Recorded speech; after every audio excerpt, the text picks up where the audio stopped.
Without the Holocaust, what would the world be like? We would have white people still. All of the would not matter. Jews would run the world without the Holocaust.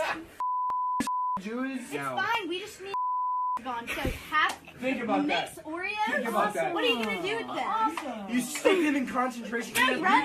Because they do football for us and rap music, and we pay them for that. No. A video posted on Facebook went viral over the weekend for all the wrong reasons, as many do. It showed Alabama high school students using racial slurs against black people and debating the merits of the Holocaust. To which it has sparked an investigation by the city's schools and an invite to the White House.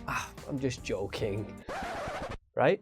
The video showed a group of white high school students busting up over hilarious topics like the Holocaust and rounding up black people in concentration camps. You know, the usual party chat. An argument actually appears to break out when one of the students brags that he's glad Jews were sent to concentration camps, and then a girl chimes in and she says she only wants, insert N-word here, to be sent there. And after some back and forth, they finally agree on common ground. All of which took place in Hoover, Alabama, which is a wee place where some students attend schools like Jefferson Davis High School and Robert E. Lee High School. But yet we wonder how this sort of hate continues to be taught and absorbed. Anyway, this incident comes hot on the heels of another rad Nazi-themed party that is all the rage today, I guess, where students in Newport, California posed while throwing up a Nazi salute in front of a beer pong arrangement shaped like a swastika. Right, now, while I didn't go to high school here, I did go to college and attended my fair share of rages, but I can't remember one I went to when people got a kick out of celebrating genocide.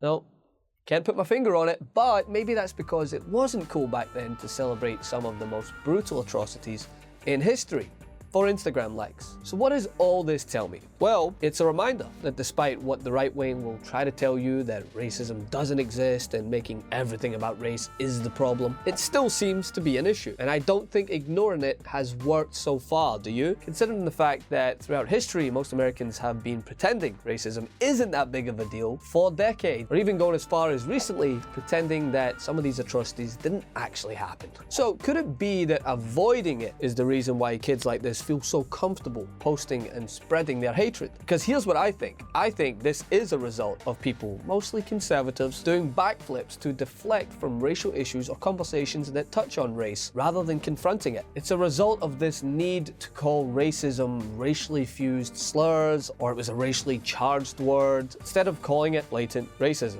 And not calling it that downplays the severity of such prejudice. But there's also this rejuvenated sense of entitlement making its way around certain youth in this country that has them emboldened to stand firm in their bigotry because they think it's cool or edgy, and oftentimes because they'll be supported or defended in it. And that emboldenment has not came from the left. It's come from those who scream, stop ripping off the historical band-aid, while never doing anything to address the gaping wound that's underneath. A wound that, until addressed and treated at its very core, will not heal. And this will continue to happen.